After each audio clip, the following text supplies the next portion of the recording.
pray. Gracious and loving God, may the words of my mouth and the meditations of my heart be acceptable unto you, my God, my strength, and my Redeemer. Amen. So today I want to talk about rules. Rules. Rules are designed to make relationships work. And we have all kinds of rules. I bet if you tried to list all of the rules that you know, you wouldn't have enough paper in your house. We have rules for polite company. Don't swear around your grandmother. Don't open the door for a person carrying big bags. Right? Don't talk with your mouth full. You know, these are rules that just make it easier to get along with each other. And we have rules to make our lives safer. Stop for the red light. Wear light colors when you walk at night. And we have rules for games. Don't deal from the bottom of the deck. Don't hit below the belt. Don't block the plate. We have rules for lots of things. And some of the rules are informal. Some of the rules are agreed to and backed by law. The point is that the rules that we have are here to help us get along with others, to live in society. And there are also rules to help groups get along, like the rules of order for meetings, or the diplomatic rules that countries follow. They help the larger world work. And we have some rules that have been around for a very long time. This morning we heard the 10 Commandments as detailed in the book of Exodus. By the way, there's a slightly different version in the book of Deuteronomy if you want to just do a little reading of the Bible, I know. Those rules were established about 3,500 years ago for a group of desert wanderers. Because if you remember, the Hebrews had left Egypt.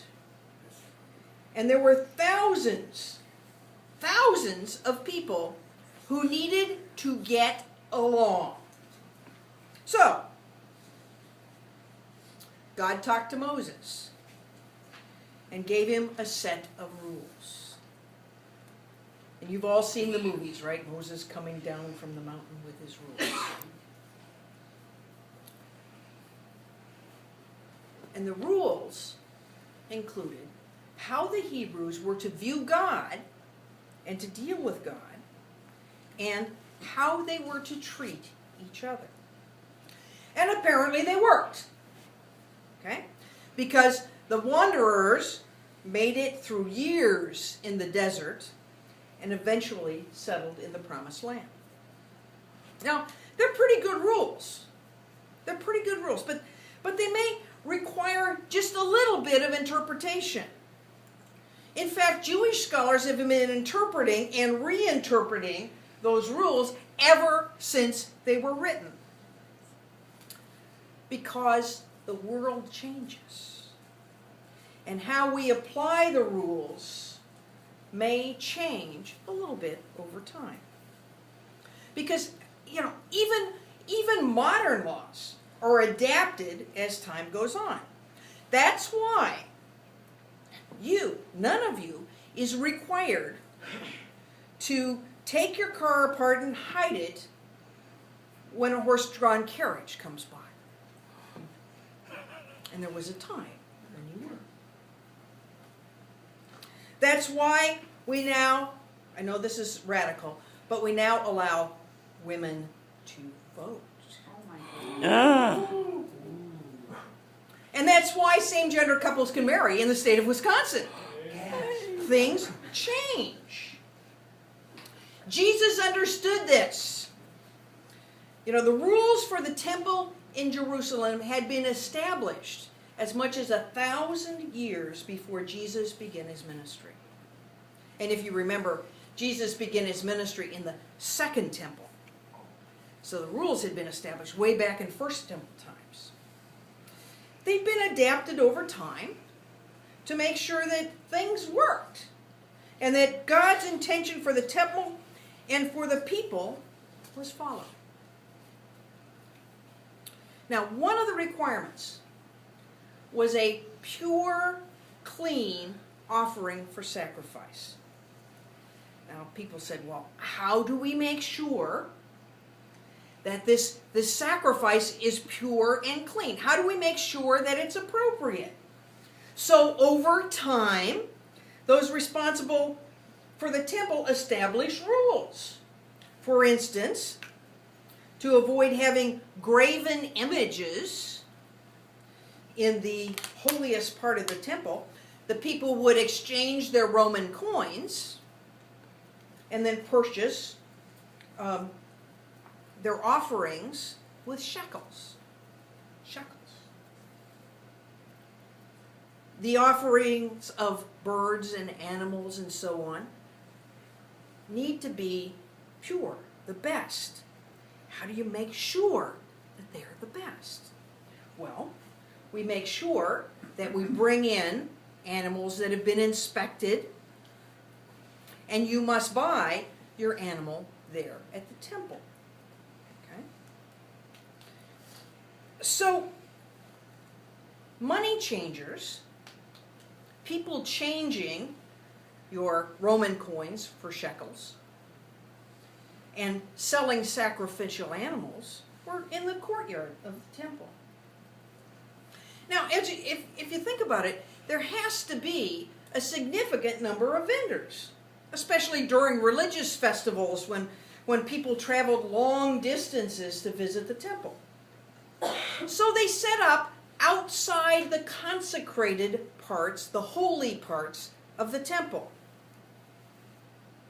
You know, this is kind of like, not exactly, but kind of like a church having a little store near the entry, you know, where you can buy Bibles and candles and holy cards and things like that. Okay? But by Jesus' time, the trade in the courtyard had grown. It was really big business, bringing money into the temple to support various works. Now the problem is that a sacrifice at the temple was required for one's sin to be forgiven. And if you're going to make a sacrifice, what do you have to do? You have to change your Roman coins for shekels, and then you have to purchase a clean animal. So, if you were poor, and the sociologists tell us that around 90% of the people were poor, and not just poor, okay? They were in dire straits. They were extremely poor, okay?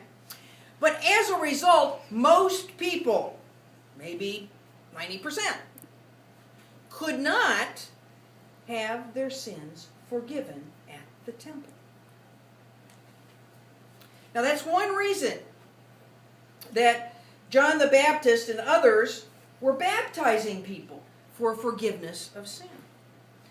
And when Jesus went to the temple and overturned the tables, he wasn't necessarily protesting commerce at the temple, or even the fact that they were changing money or selling sacrificial animals.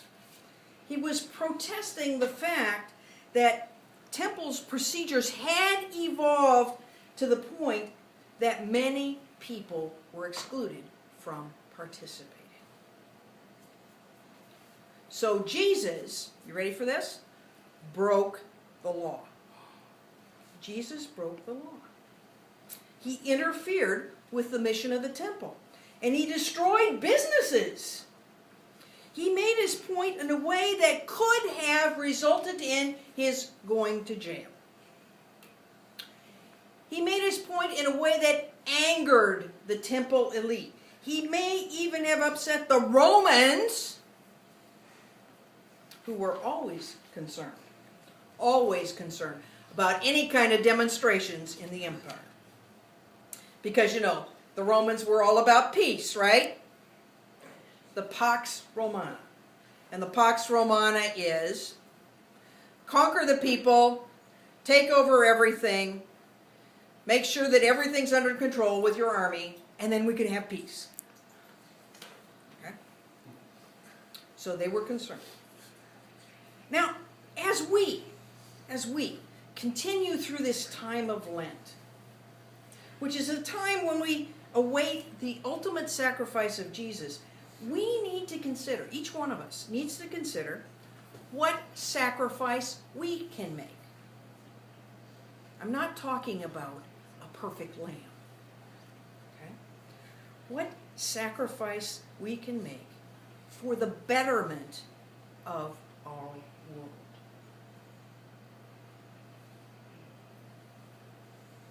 You know, maybe we, each one of us, can reach out to another person. We might sacrifice a little bit of time to help a neighbor. You know, and we may find that the time comes for us to do something outside of the rules. It might. Because rules were established so we can live together. The rules don't exist all by themselves. When the rules outlive their usefulness, we need to figure out how to change them. So maybe for us, following Jesus means that sometimes, not always, but sometimes, we need to step outside of acceptable behavior. Maybe we are called sometimes, not all the times, to turn over a few tables to gain the attention of those in charge. That means, like Jesus, you may, in fact, risk arrest. Martin King marched. Suffragettes sat in and went to prison. Troy Perry committed